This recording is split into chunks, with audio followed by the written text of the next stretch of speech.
Watch this video if you have complaints with your life.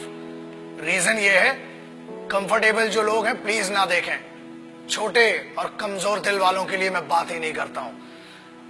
See, generally now youngsters, youth or anybody in this country, especially Bharat में बड़ी शिकायतें आई हैं कि यार हमें ये नहीं मिल रहा, वो नहीं मिल रहा, हमारे पास कंफर्टेबल लाइफ नहीं है. What do you know about the problems? The guys, those who face the highest trouble and the biggest problems of this country, the least paid by the government, but has the biggest pride to be called the soldiers of this country and soldiers of Indian armed forces. मैं उन सिपाहियों की बात कर रहा हूं. Example, जब ये वीडियो देख रहे हो ना, तब हजारों लोग वहां सियाचिन ग्लेशियर में, शायद आधों को तो नक्शा भी नहीं पता होगा, सैन फ्रांसिस्को ऐसा बता देते हैं मैप पे आजकल बच्चे.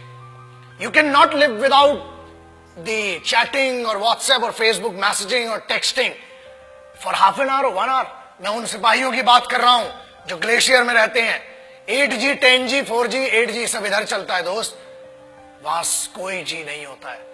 वहां पर सिर्फ गालियां सुनाई देती हैं उस साइड से, और यहां से खड़े होकर भारत माता के लिए खड़े हुए. Remember one thing, they are not there. They are not fighting for this country only because they hate the enemy. वो इस देश में रहने वाले लोगों से बहुत मोहब्बत करते हैं, इसलिए वो वहां पर है. They are not there for the payment which is given to them. They are not there for the privileges which are not given to them. Privileges are given to you. The facilities are given to you. फिर भी इतनी complains.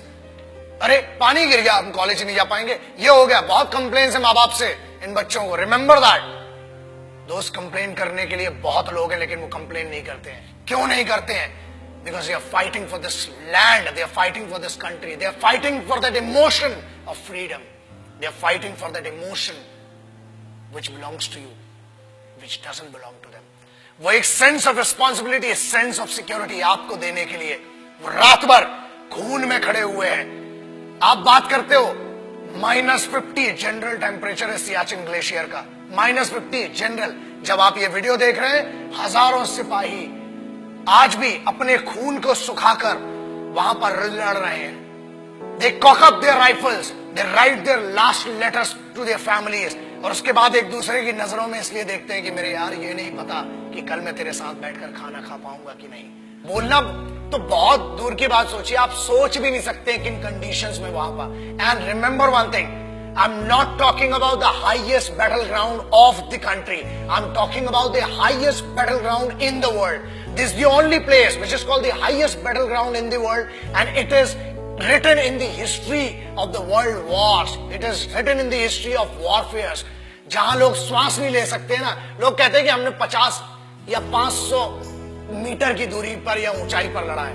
ये हजारों metre की ऊंचाई पर है, जहां सांस नहीं आती है, दिखाई नहीं देता है. वहां पर भी वो सिर्फ जज्बा है जो जिंदा रखता है लड़ने के लिए और इस देश की रिस्पेक्ट के लिए. किसी बेवकूफ गद्दार ने भी बीच में कुछ कहा था कि Indian army is rapist in Jammu and Kashmir. अरे बेवकूफ, फौज रेप करती है ना तो हथियारों से करती है, और होल होके तुम्हारा रेप निकलेगा. याद रखना, ये तो कॉन्स्टिट्यूशन है कि हमें फौज की आज भी एथिक्स और इज्जत है कि फौज आज भी कुत्तों को नहीं मारती, इसलिए बचे हुए हो. और याद रखना, किसी के भी खिलाफ कह लेना, मगर हिंदुस्तानी फौज, Indian army, navy and air force के बारे में बोलने के पहले 1 करोड़ बार सोचना. क्योंकि याद रखना, अगर फौज रेप पे आ गई ना तो तुम्हारी रूह का रेप होगा. Indian army does not rape. Army, navy, air force, they protect your women, they protect your sisters, because they consider every woman and every young woman as their sisters and mothers. That's why you are protected. बोलना बहुत सरल है और बहुत दम है, बहुत खुजली है, बहुत गर्मी हो रही है ना. आ जरा बॉर्डर पे 2 दिन की ड्यूटी करके दिखा, चूतड़ में से पूरी गर्मी बाहर आ जाएगी. अक्टूबर 1947 देश अभी आजाद ही हुआ था कि हम पर तो जंग थोप दी गई. But who did that? Let's talk about that. I'm talking about first unit of Sikhs, the first battalion of Sikh, one of the most elite, one of the most respected and decorated regiment of the Indian Army, called the Sikh regiment. And this is this wonderful story. The guys whom I'm talking about, the finest warriors, the finest Khalsa warriors, वो खालसे थे जिन्हें airlift किया गया था 1947 में, जब लश्कर troops ने attack किया था हमारे ऊपर, and they were the guys which were leaded by a Muslim commanding officer. That makes me feel that pride of being an Indian.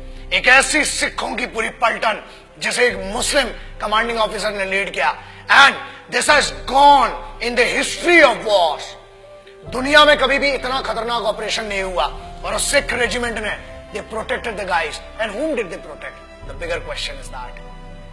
याद रखिए, फौज कभी ये नहीं पूछती, और ना ही उनने 1947 अक्टूबर में पूछा कि हम हिंदुओं को बचा रहे हैं कि मुसलमानों को, कि सिखों को, कि ईसाइयों को.